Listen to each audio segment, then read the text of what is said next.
Hello, YouTube, and welcome to the War Zone. I'm Scruffy, and this is Scruffy Tales.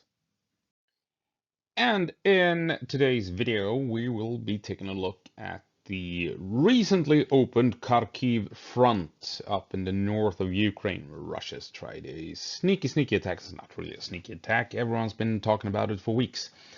But is it an assault or is it a diversion? Is it aimed at Kharkiv or maybe at Kupyansk? Let's take a look. So I don't have any official sources, but I've been looking around at the pro-Russian sources on YouTube and stuff like that. And from what I can gather, the Russians have amassed a force of some 50,000 troops, 400 tanks, and 900 armored vehicles up in Belgorod Oblast, and they are now beginning their offensive down towards Kharkiv.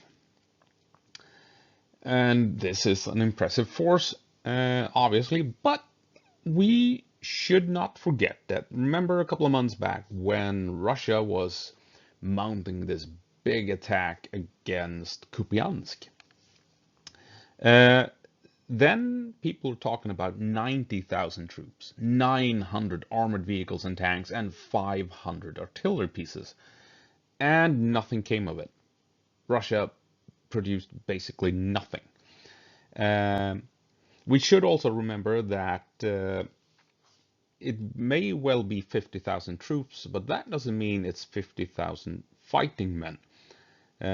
For every soldier on the front line, you usually need, well, at least 5 or 6 soldiers supporting the front line soldier. You need cooks, and you need mechanics, you need medics, you need staff, you need officers, and you need the officers have staff of their own with people in charge of radios and maps and what have you. So 50,000 troops may actually be true, but that might mean we only have 10,000 fighting men, right? Ready to fight on the front line. Potentially. Could be 50,000 troops actually fighting on the front line. But remember, that demands, almost 200,000 more troops supporting those 50,000 troops. So keep that in mind. And I suspect that is also why the 90,000 troops at Kupyansk failed, because it wasn't 90,000 troops on the front line. It was more like 20, maybe 30,000 troops spread out along the front line between Crimea and Kupyansk. So 50,000 troops. I think we're seeing maybe at most 20,000 being aimed at Kharkiv.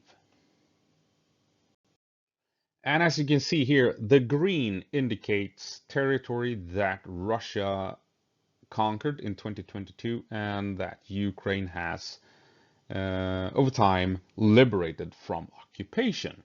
So in 2022, Russia failed to take Kharkiv when faced with an unprepared Ukrainian military, a Ukrainian military equipped with unreliable, old and outdated equipment.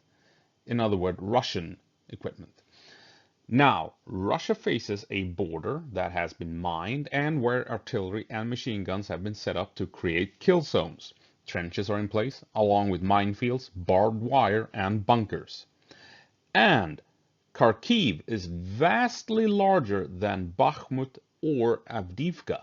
So what hope does Russia have in securing such a large city? So what is going on? Can Russia grab Kharkiv, a city of 1 million citizens with only 50,000 men, of which potentially only 10 or 20,000 are actual frontline soldiers? Is it a massive decoy, or are they trying to draw troops away from Kupyansk, threatening Kharkiv, forcing Ukraine to reposition troops? And allocate the resources away from Kupyansk? Or does Russia actually hope for some territorial gains that will look good for propaganda purposes, push in straight up to Kharkiv and fortify themselves just outside of the city? That could potentially also be it. striking from an unsuspected corner and grabbing territory. It's not unsuspected. I mean, we've all known this for a couple of weeks, but you know what I'm talking about, right? And the thing is that Ukraine has its own defensive line, a very capable, potent, and impressive defensive line.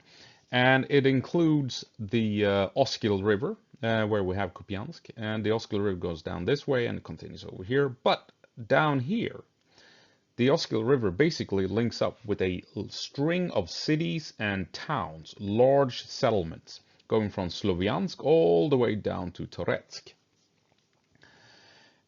And this defensive line is more or less impossible to breach. If Russia really needs the bridges here at Kupyansk to stand a chance to get across, because if they try to cross the river anywhere else, it's going to be easy to direct artillery at those temporary crossings, right? And we all know the trouble Russia has been in trying to take Bakhmut and Avdiivka. So imagine them trying to take Slovyansk, Kramatorsk, or the other towns along this line here, or Toretsk at the end of it. It's going to cost Russia time, resources, manpower on a massive scale. So Russia's best bet, or best hope, for overcoming this very potent defensive line is simply to try and go around it. A time-honored strategy to overcome fixed defenses, outmaneuver them essentially. And we have seen down here at Avdiivka and Bakhmut that the Russians have been trying. Oh.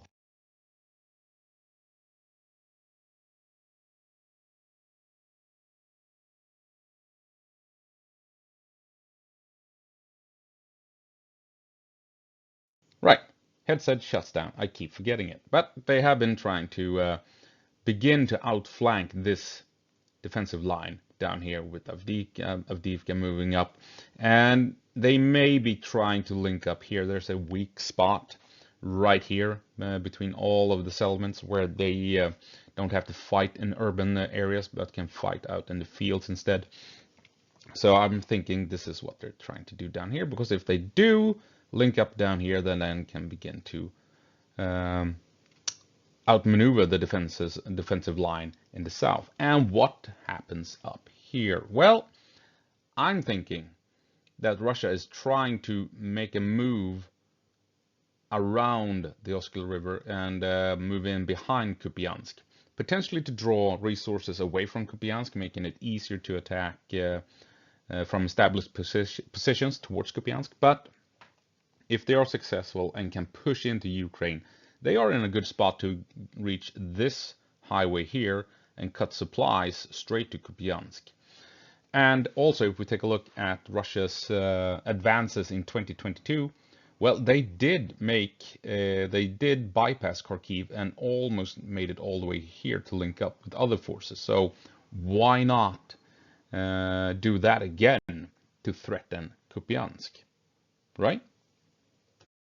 But first off, they need to push in here at Vovchansk. You see they have begun a small push, and Vovchansk is a town here, and they have to take it. You can see here they pushed in, and they need to follow a road here. They can follow the roads here, and they all lead to Vovchansk. So if they're going to have any chance of pushing beyond this town further south, they need to take the town itself. There's no way they can just bypass it. They need to push in and fight hard. So if Russia commits, then this could become the next Bakhmut or Avdiivka. So Vovchansk may be one of those towns that we will remember for many decades to come. And I guess it's slightly better, a slightly better situation where they have further west, where they've pushed in north of Kharkiv. They've taken Pilna, or they're fighting in Pilna and Borisivka at Streletsha, and almost pushed in and grabbed Krasny. The reason the map is saying it's contested down here is because they managed to push in vehicles all the way down here before they were destroyed. So obviously this field here, this road, is one of the kill zones I was talking about that Ukraine has prepared. Wouldn't surprise me if we have more kill zones over here and here as well. So you see open farmland. It's going to be difficult for Russia to cross. Not many windbreaks or patches of woodlands. You have patches of woodlands up here, but not down here. So when the Russians begin to advance, they're probably going to be walking straight into kill boxes where mortars and artillery have pre-sighted targets, and machine guns have covering lanes of fire as well as anti-tank guided missiles. But beyond this map that we just took a look at, take a look. We have Hlyuboki down here. So yes, Russia can push in here, maybe bum rush their way across the fields. But what awaits then? Well, take a look. Hlyuboki, right over here. That's here. Right after Hlyuboki. Take a look at this. This here, section here. This is one town after the other that have merged. This is not a bunch of smaller towns. This is continuous urban environment. All the way from this lake, all along this massive forest, all the way down here. And what happens here? Well, we have Kharkiv, a city that has 1 million citizens, right? Car driving past outside. So what are the Russians supposed to do? Remember Bakhmut, remember Avdiivka. Are they going to have one Bakhmut every mile before they reach the city of Kharkiv? Kharkiv can't be the main objective here. I don't know what the Russians are after, but it can't be Kharkiv. And just to highlight what I've been talking about here. So here we have Hlyuboki. This is where the Russians have pushed in, right? Pilna, Streletsya. And take a look at this. Wide open farmland, easy targets for artillery and for anti-tank guided missiles. Infantry can be targeted with cluster munitions and what have you. This is difficult territory to push through. And it's probably going to be like we've seen throughout the war, slow advances. I don't doubt Russia will be able to advance. It's just going to be costly and it's going to take time, probably, trying to cross this area here of farmland. But say they do this, say they manage to grab all of this, what happens then? We'll take a look at this lake. We have a lake here, right? See what happens south of that lake. Well, here we go. South of the lake. Take a look. Liptsy. This is Liptsy. And temporarily closed, it says in Swedish. A school of some sort. Take a look at this. This is no small town. This is urban environment all the way from the lake, south of the lake, all around the forest, and over here, all over the place. So this, I mean, if Russia had trouble with Bakhmut, take a look at this. What the hell's going to happen in Liptsy, right? That's not the end of it. Take a look at this. Liptsy, right? So Russia has to push into this massive obstacle. And what happens then? This, all of this, urban area, urban, all of this. This is not 5 or 6 smaller towns. This is a massive urban settlement. And then you have Tsurkuni down here. Tsurkuni, right? Right on the edge of Kharkiv, right? I mean, what the hell is Russia going to do with 50,000 troops trying to fight their way through all of this and then this? No, Kharkiv is not the objective. It just can't be. I refuse to believe that Kharkiv is the main objective of this push. And yes, we must not forget this here massive forest. So we have urban areas here and a massive forest. I mean, it just favors the Ukrainian defenders on such a scale that Russia was doomed to fail before they even stepped over the border during this second invasion aimed at the Kharkiv region. And that is why I'm thinking that Russia is actually after Kupyansk and not Kharkiv. And this push here could be to draw attention away from Kupyansk, draw resources, manpower, and what have you away from Kupyansk. But I also think that Russia may have an idea to try and recreate this push.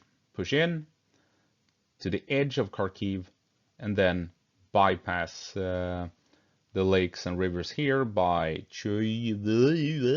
whatever it's called, and as they almost succeeded in 2022, and by so doing they cut the supplies to Kupyansk, and pushing in here through Vovchansk may also provide them a chance to move more directly at Kupyansk itself from the north.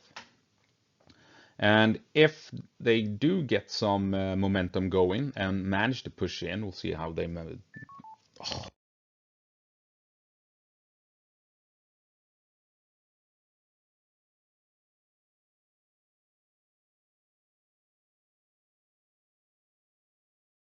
take my headset and I need to buy myself a new one.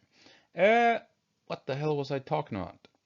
Yeah, if they do gain some momentum and do manage to push in and gain some ground, I suspect that we will see a pretty big push in this area here towards Kupyansk to make it really difficult for the Ukrainians holding this section here.